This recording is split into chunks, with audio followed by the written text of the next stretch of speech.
Hey guys, I'm Errington Thompson. This is Old School Guys talking old school music. I have my good friend Larry Fulcher. Larry, how are you, buddy? I'm doing good, Elton. How you doing? I am doing great, and I have my other good friend Elton Bowen. Elton, how are you, buddy? I am doing wonderful. I'm glad to hear both of y'all are doing great. So, So today we're going to talk a little bit about one of our favorite groups, the OJays, and I just have to give a shout out to Larry for you would figure for bringing them up again. I don't know what we were talking about, and Larry mentioned the OJays, and I just okay, the OJays. You know, the OJays are kind of they've always, for me in my adult life, they've just kind of always been around. But when you start listening to the OJays, oh my goodness, these guys could sing. Larry, when you think about the OJays, tell me a little bit about them. For me, man, they got me through college. You know, I'm up in Minnesota freezing my ass off. Yes, you are. But I had Miles Coltrane and the OJays. You know, their voices just are magic. I love them. I love them. Walter Williams and Eddie Levert, the things that they can do with their voices are just insane. You know, they're like Siamese in what they do.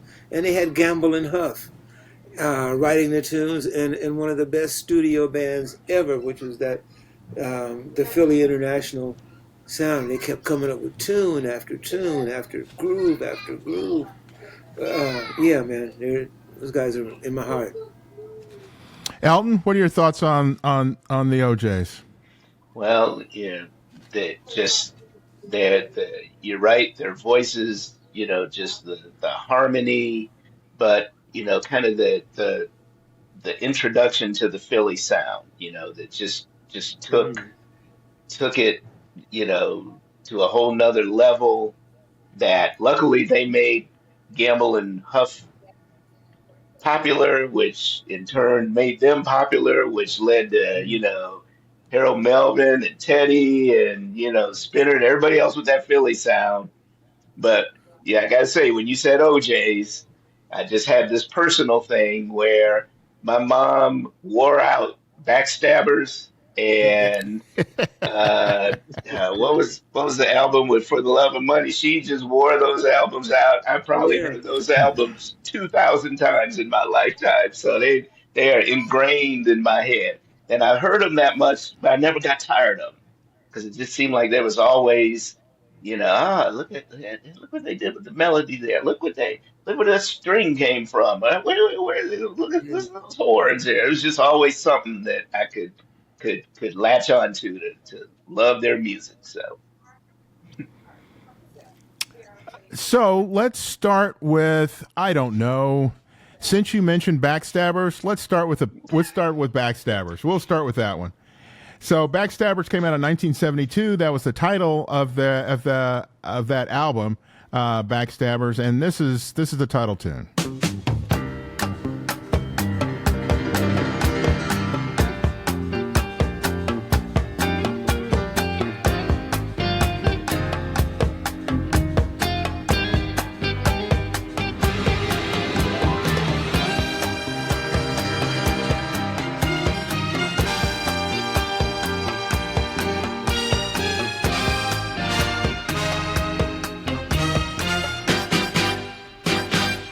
What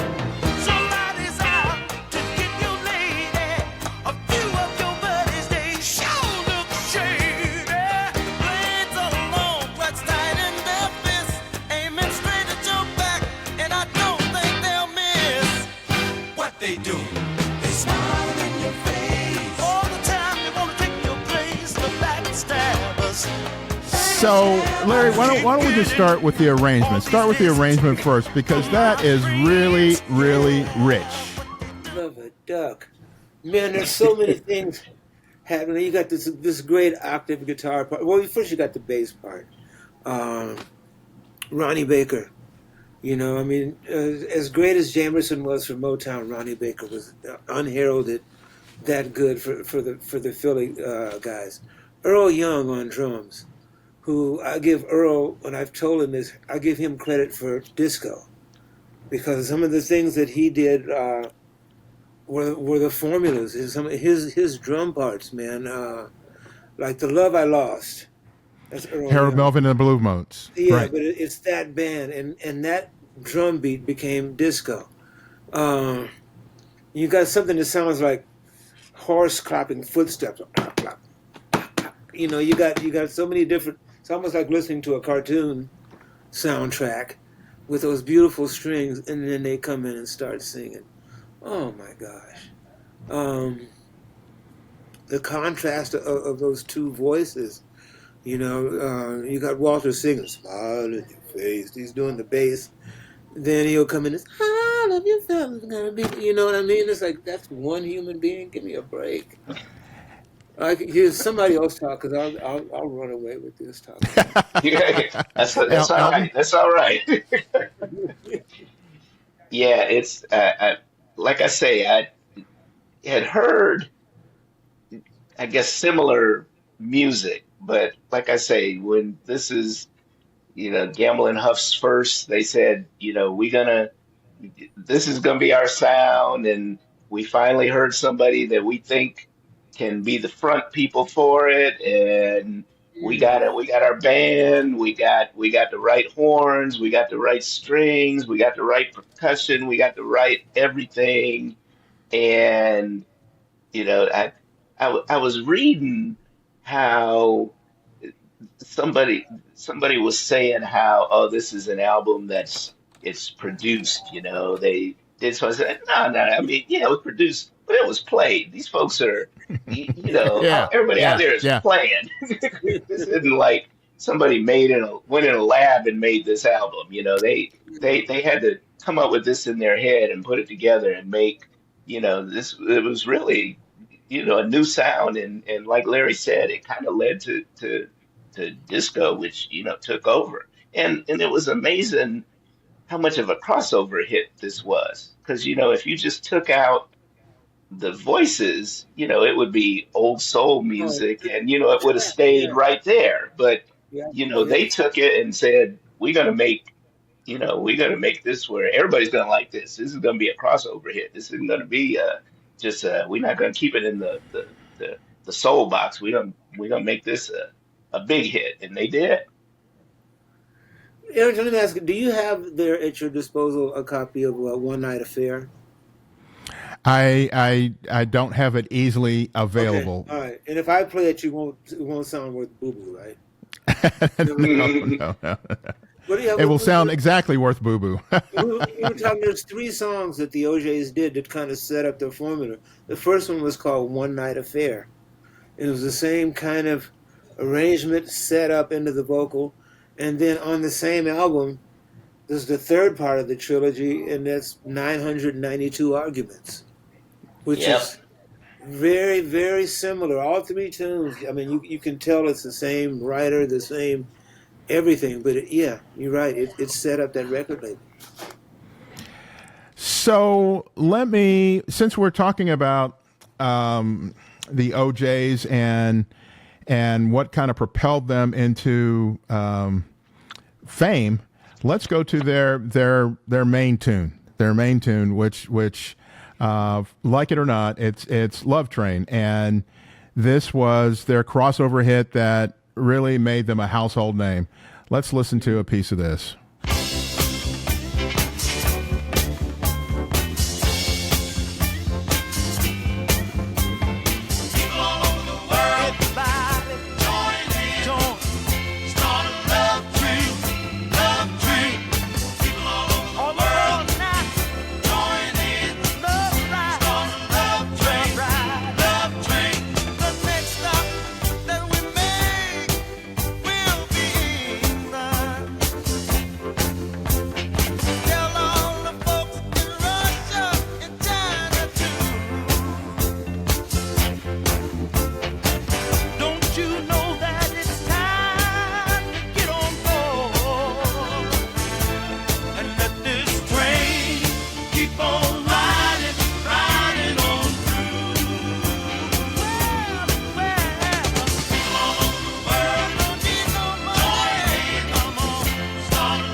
So, Larry, I would say one of the things that makes the OJays a little bit different is that both Eddie Levert and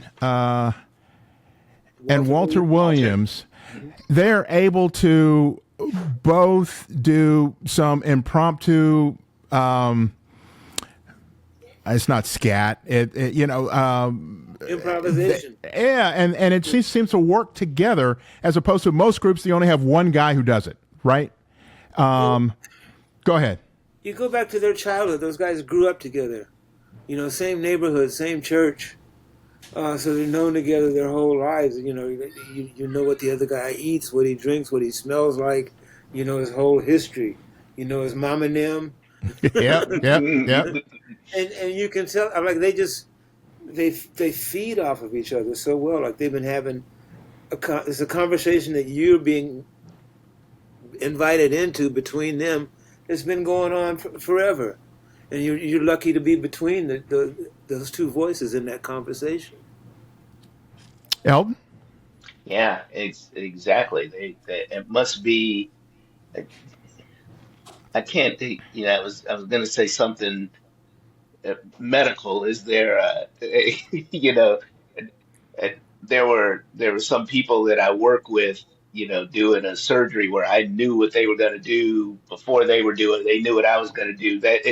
I hate to compare the artistic thing that y'all do to the scientific thing that I did, but I can see exactly what you're saying. They knew each other. They knew, which direction he was going to go with the what his next note was going to be, what his next, how do I make a chord out of what he's getting ready to do? And they can just do it in their head right away. I mean, people have been friends that long, you kind of hear it in their music, yeah, they've been friends forever, because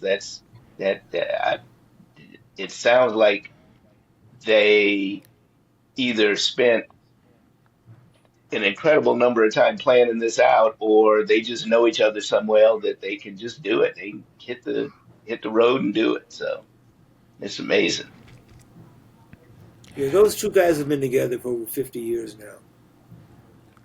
That's amazing. That's amazing. I did not know that they grew up together. I did not know that. Maybe getting close to 60 years now, because they're both 80, so they've known each other, well, since elementary school. Since elementary school, yeah. They went to what was that, Canton McKinley? That was a big football school, and they went to the school way back then. So, and a friend of mine in Alabama, he saw them perform like a couple months ago. He sent me a video. Eddie's sitting in the chair, Walter's sitting there, and they still singing Backstabbers and all his songs. I said, man, they sound just like they do now. So, yeah, that's pretty amazing. Go ahead. God, I look at them. I thank you, Lord, for the. So, I picked out the tune "Don't Call Me Brother" as an example of the range of Walter Williams, and this is a tune that I'd heard a bunch of times before, but when I heard it again a couple of weeks ago, it just really hit me. The range that he showed in this tune. Let me play a piece of it for you. Okay. I've watched you running around the neighborhood, trying to rip me off. I said, yeah. Just the other day,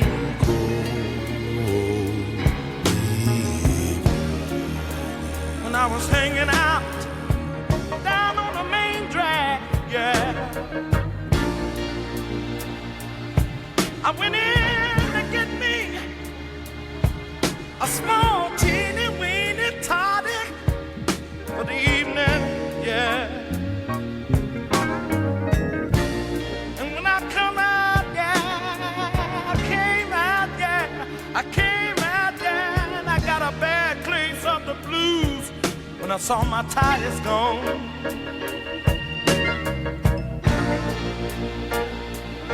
I opened up the door, and there was my glove compartment all torn out. My dad boy. And here you come, here comes skinning and grinning, yeah. Skinning and grinning, yeah. Here you come, I know you did it with the power sign. And talking about my man, solid on that, my brother. I say I don't like it. How can you really mean it? My goodness, that's just such a great vocal performance from both of them. Yeah, man. Yep. Taking us to church there. Oh, yeah. Walter has this voice that can go to the subterranean and then to the stratosphere, and they describe Eddie's voice as like he's like the bull in the china closet. You know, right? He just comes in and wreaks havoc, and you know, Walter knows exactly when his exhale is going to end and when to come in with it. You know, it's such a skillful dance. So the other thing about the OJays that we haven't mentioned is that they, also about Gamble and Huff, is that they wrote and sang a lot of songs that were not just ballads, but they also sang songs that were socially conscious. Love Train would be one of them, Family Reunion, Don't Call Me Brother, and go ahead. Come on. Dun-up. For the Love of Money.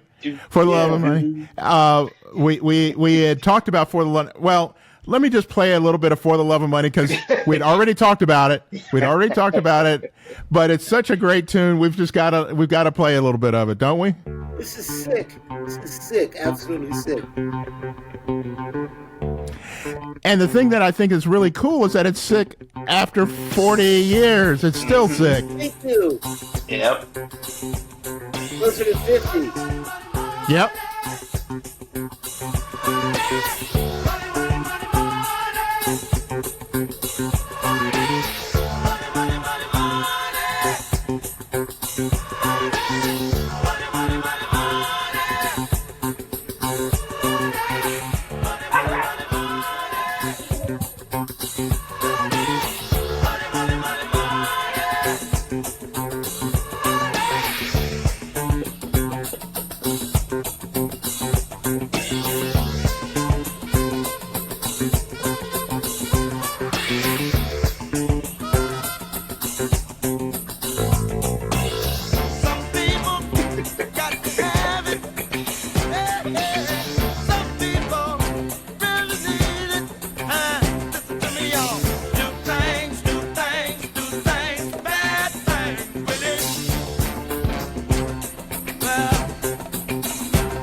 So we could actually listen to that whole tune because it is just such a ridiculously good killer tune.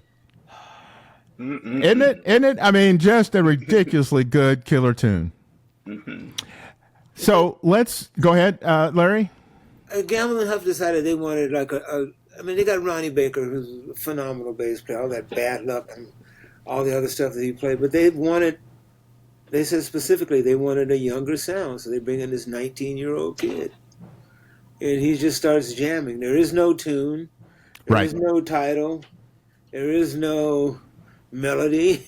It's just this guy playing this bass part. And they built a song around it, put a little echo and a little phase on it at times, which drove all the nightclub bass players crazy because you wanted to be able to reproduce a sound you heard on a record. And it's like, what the heck is that? Yep. So I went out immediately and bought a phaser and a delay. There you go. You should have charged them for it. But absolutely great tune. We talk about the groove of that song, but if you listen to it, like you said, it's maybe protest is not the word, but it's a timely song. It's You know, Gentlemen, when they played, I there still it have is. it. I still have the phaser that I bought in 1972. Does it still All work? right, It still works. I got it. I got it. all right. I just happened to realize, that thing is at your feet. Well, let's transition into one of their slow tunes because their voices are so damn good. You've got to put them to a nice slow tune, and this tune is called "Forever Mine."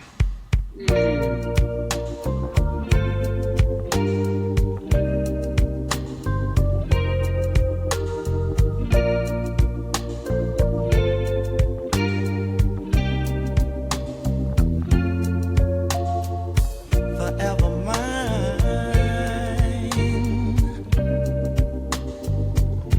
All because you're my kind. Walter Williams. Oh, baby. Yes. I got what you want. You got what I want. We were made for each other. Ooh. Forever mine. And I'm so glad, 'cause it gets better with time. Oh, girl, I like what you like. You like what I like. We were made for each other.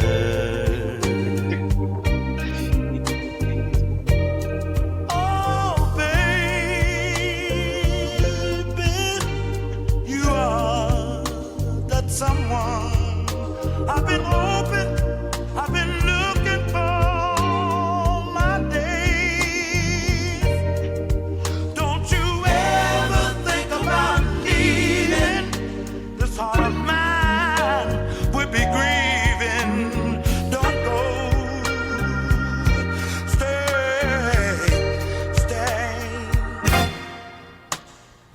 Forever mine.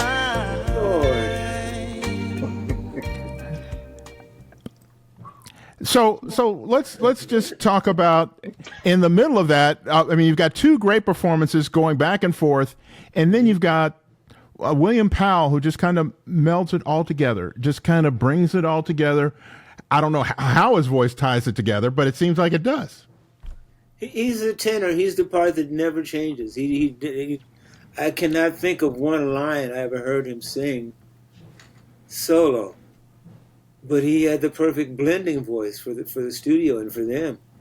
I guess you need a constant when you got those two guys moving the way they do. You need someone that's just playing on the track. What a great tune, and it is beautifully arranged. It's just a wonderful tune. It just really is a wonderful tune. Yeah, I hadn't Elton? heard this in years. I hadn't heard this song until Yep. you mentioned it this week, and I bet you I've listened to it probably 10 times. Yeah, I forget this song, but Yeah. man, And I think that's an excellent example of the OJays, right? Where you go, well, I haven't heard, and then you listen to it and go, why don't I listen to this more often? This is nuts. They had so many ballads. Sunshine. Which Yes. was, yeah, which was was not a pop tune at all, but like in the hood, if you didn't, you better play it. At Yep. your parties, you better play it.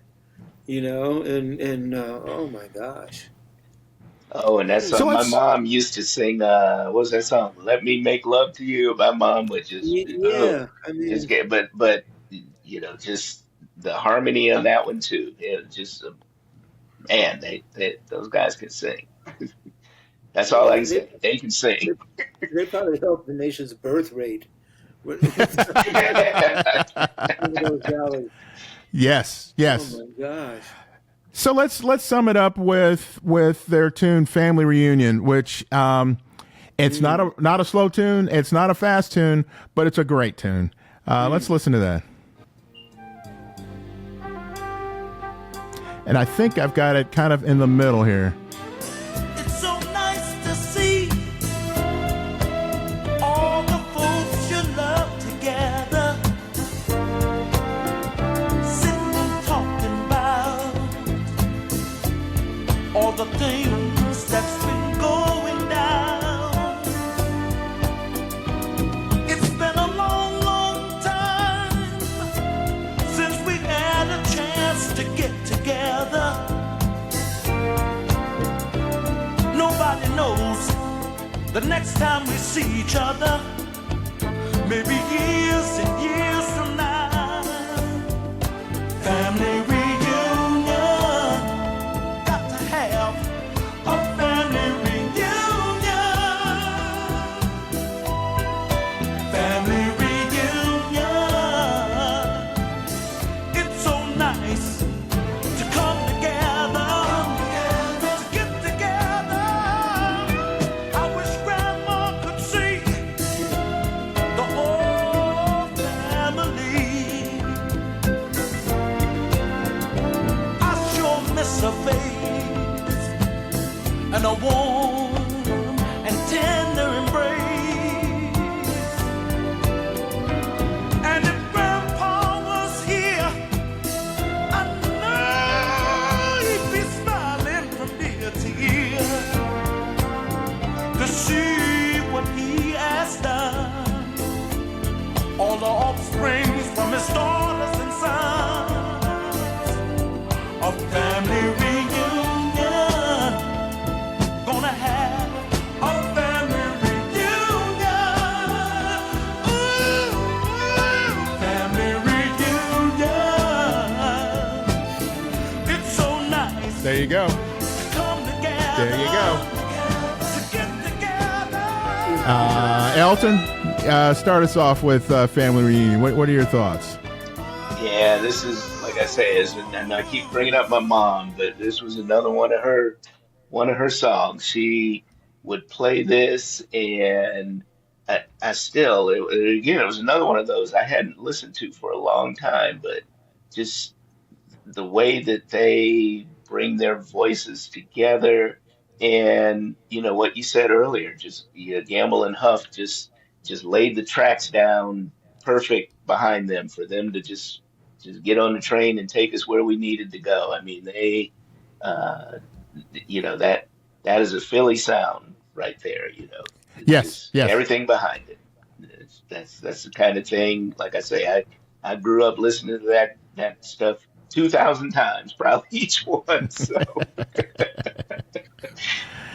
It also captures a time in our demographic, and I'm a little older than both you guys, where most of the audience were like great grandchildren of slavery. You know what I mean? And the family reunion was a lot bigger deal 20, 30 years ago than it is now. Yes. For example, we've all moved so far apart. We all have these urban lives. Everybody lives so far apart. It's hard to have a family reunion. But that song takes you to a place where you're in the middle of one. Yes. Whether you've been to 50 or whether you've never been to one, if you've never had one, it makes you want to have one. Right. It really it brings together the image and symbol of family together in times of, through all the stuff that we as a people had gone through up until the 70s.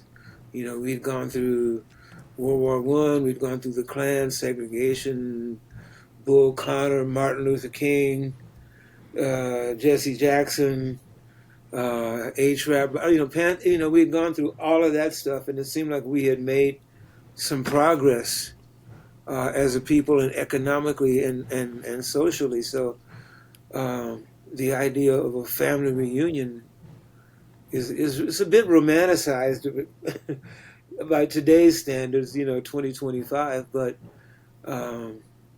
boy, it sure is a pleasant image to think about. And that groove is like, you could dance it as a fast song, it could be a slow song. Yep. You weren't going to start a fight. No, no, no, no. This is, as they said, it was about togetherness and getting Yeah, together. yeah, and everything, every piece of music, every drop of that arrangement just made you feel good, you know. Let me transition and just say, as we're kind of wrapping this up, for those who are listening and watching this, the other thing that I would like you to do, if you've enjoyed what you have watched and enjoyed the OJays, is to go down on our page, and we're going to have a link to the OJays album "Emotionally Yours." "Emotionally Yours" is their. You checked it, huh? Of course, I did. You gave me some homework, and Yeah. I did my homework. Is that a And wicked album or is it a wicked album? This is first of all, you have to approach it with an open mind. It came out in 1991, and you have to understand that first of all, there's rap on it, and it takes me a while to wrap my mind around the OJays and rap. Okay, so I had to do that. But again, they bring you back to the bottom line: is you've got Eddie Levert, you've got Walter Williams, and you've got William Powell, and you put those three guys together, they can sing. They have left Gamble and Huff. This is not they did not record most of this in Philly. It was mostly recorded in Cleveland at a Right Track, if I'm not mistaken. And it's an album that needs to be listened to. It's some of go ahead.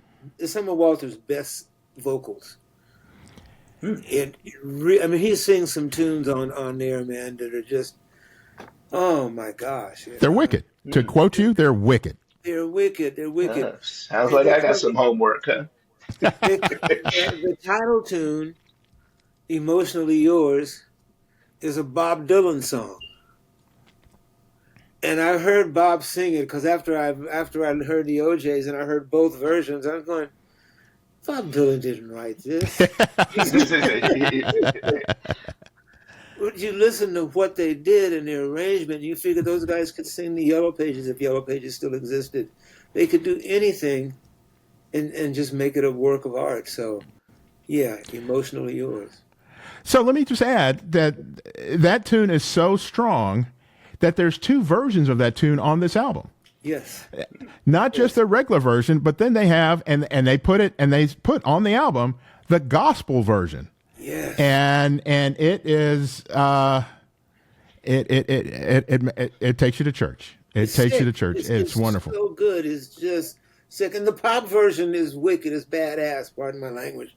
But then you hear that intro to the gospel version, and you're expecting to hear James Cleveland or Aretha or somebody like that at any moment. But Right. it's the OJays, and they're singing their butts off. Oh my God. The only other thing I'd like to say before we get out of here is going back to most of the time that we're talking about in these tunes would be the early 70s and their album Ship Ahoy. I think that's an album that needs to be listened to cover to cover from beginning to end, starting with Put Your Hands Together. The title track, Ship Ahoy, is almost 10 minutes long. And it takes you on a journey from Africa across the Middle Passage to becoming slaves in the United States. And it's emotional. They sing their butts off. When they actually performed this in concert, they were actually in tattered clothes, kind of like slave outfits, or as you were. And, of course, they sung their asses off, of course. You know, Eddie and Walt, Lord. Errington, I was telling you, I was in Senegal last month. Yes. And I went to Goree Island, where that gateway is where the slave ships took off for 400 years. And I wanted to walk through that thinking about Ship Ahoy and seeing the holding pens that they were kept in, seeing the space, seeing the darkness. and you were brought out of that and put in the bottom of this ship, the middle passage, we are a heck of a people. We really are. Yeah, yeah. We got to kick life in the butt because some people went through some shit for us to be. Right, You know? right. And Ship Ahoy, man, is I love it even more after that experience. Absolutely great tune. Elton, some final words. Well, you have taken me back to the '70s with the OJays. You have, brought back that whole Philly soul.